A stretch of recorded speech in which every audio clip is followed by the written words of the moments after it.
Watch me do my crusty dusty nails while I tell y'all a story time. The crusty nails in question. But anyways, story time on the time somebody tried to kidnap me at school.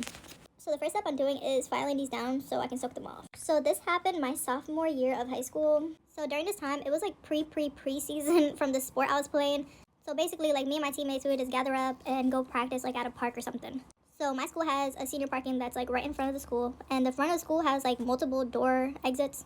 So as a sophomore, obviously I couldn't drive because I was way too young, but our senior teammates, they drove and they parked in the senior parking. So we would all like carpool in like 3 cars. So before we would carpool, obviously we had to get changed, so we would get changed in the girls' locker room. So after the girls' locker room, obviously I'm exiting and I'm heading towards the car, and I'm like in a rush because I'm already late. Like, they're already in the car waiting for me. And there's also like a lot of people from school, like, you know, just exiting school, walking home, getting picked up. Like, there's a lot of like things going on. It's a lot of people outside.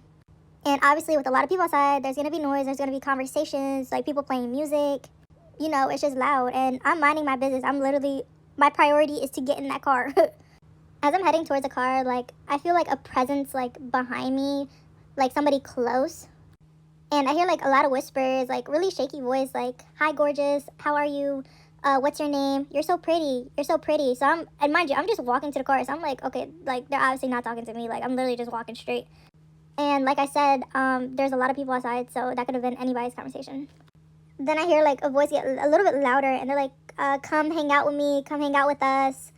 Like, where are you going? Where are you going in a rush?" And then I'm thinking, like, is this person like talking to me? And then I get tapped on the shoulder. So I'm thinking it's a friend or something, and I turn back. Yo, when I turn back and I look at this freaking creepy man, like, he just looked beat. Like, he just looked crazy. Like, you know when people have them crazy eyes? It was that. I've never seen this man in my life ever. And it looked like he was like under some influence, the way he was like kind of jumpy. And the way he was staring at me just gave me like the ultimate chills. Like, I felt like the vibes were like completely off. Like, I felt in danger and extremely uncomfortable. So personally, me, when I'm in public and like somebody tries to talk to me, but I don't really feel like talking to them, or like I don't know them, they're a stranger to me, I will just continue walking and like completely ignore them. I don't mean to sound rude, but I'm just not with it. Especially when it's kind of like a cat call type of thing. So I literally like straight up ignored him and just kept walking, and I think that really like set him off. Cause now it looked like he was literally chasing after me.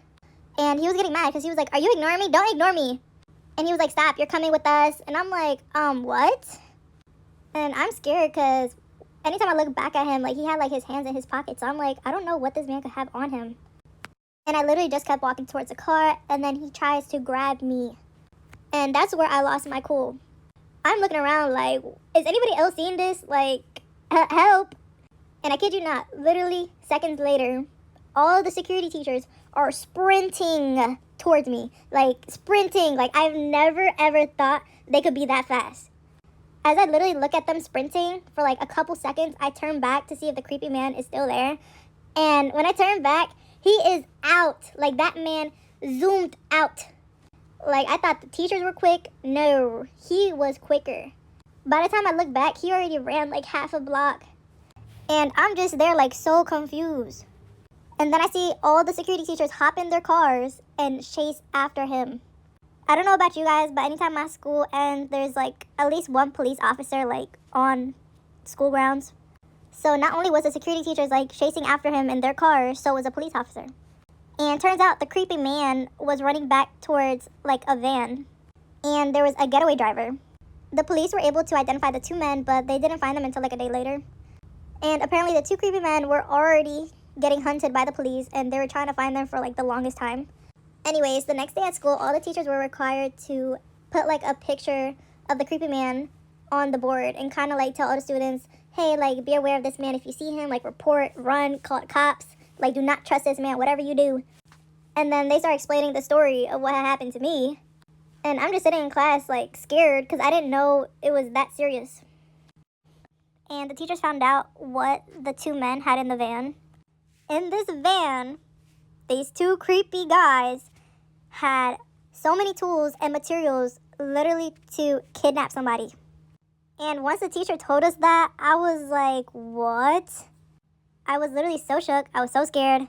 I was just thanking God that nothing happened. But the idea that that's what they were up to is wild.